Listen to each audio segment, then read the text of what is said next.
Saibhai, thanks so much for talking to us. Let's look at the 15-member squad. You wanted a leg spinner. That hasn't happened. You think the selectors have missed a trick? I mean, don't Jadeja and Negi almost offer the same thing? Yes, I think this is a good team. But in my view, a leg spinner would have given them just a little more of an option.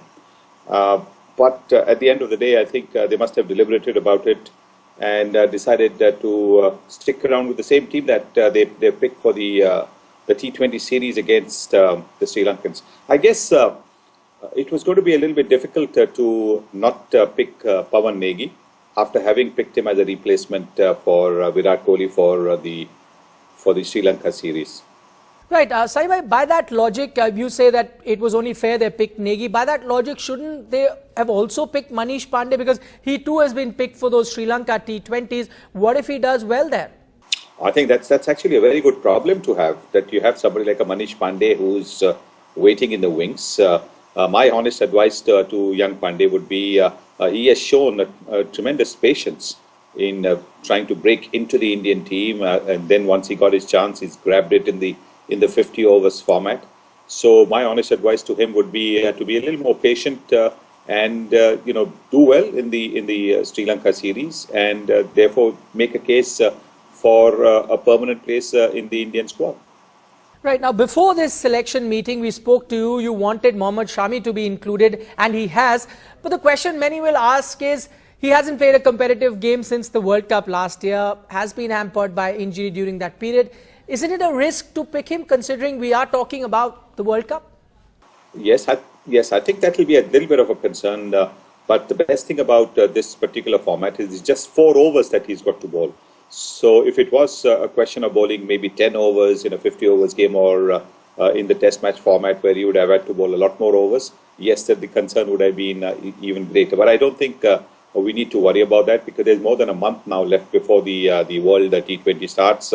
Before that, there is the Asia Cup. So he will get a fair bit of bowling. He'll get a fair bit of bowling in the nets as well.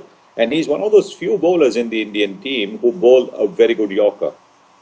Right. Moving on, Saibhai, I'm looking at the records of the top bowlers and batsmen in the domestic T20 tournament, the Syed Mushtaq Ali Trophy. Majority of the performers, be it the top 5 batsmen or bowlers, haven't been considered for the World T20 squad. Pandya, I think, is the only exception. Then what sort of message is going out to these guys who are consistently doing well at the domestic circuit if they're not going to be selected? Well, I think that's part of the game. There are only 11 players who can step onto the field, and another 3-4 who are part of the squad, of the overall squad. So yes, I think there will be some who will miss out, but they've got to keep on trying. They've got to keep on performing better. As I keep saying, that if your knock is not heard by the selection committee, knock on the door, then you've got to break the door down with your performances. So not only are you heard, but you're also seen by the selection committee. So I think that's what I would advise these young people who have missed out. But what they've shown is they've got the ability. They've just got to be consistent. Okay, fair enough. Now, let's look at the bigger picture. Looking at the 15 members that India has picked, do you think the Indian team have the personnel to win their second T20 World Cup? Yes, I think the balance of the team in Australia was absolutely terrific. And I don't think it has really shifted much at best. I think you've just got one more spinner who's come into the team, who's a very handy batsman down the order, who's a tremendous fielder. So all in all, I think the inclusion of Negi and Shami have actually strengthened the squad that beat the Australians so convincingly in all 3 of the T20 games. So that certainly gives a lot of hope that India will be able to win not just the Asia Cup, but also the ICC World T20. Okay, and finally, Saibhai, lots of talk about Dhoni's future as captain. But now that he's got the stamp of approval from the chairman of selectors, you think it will help the captain to focus on the task ahead without any distractions?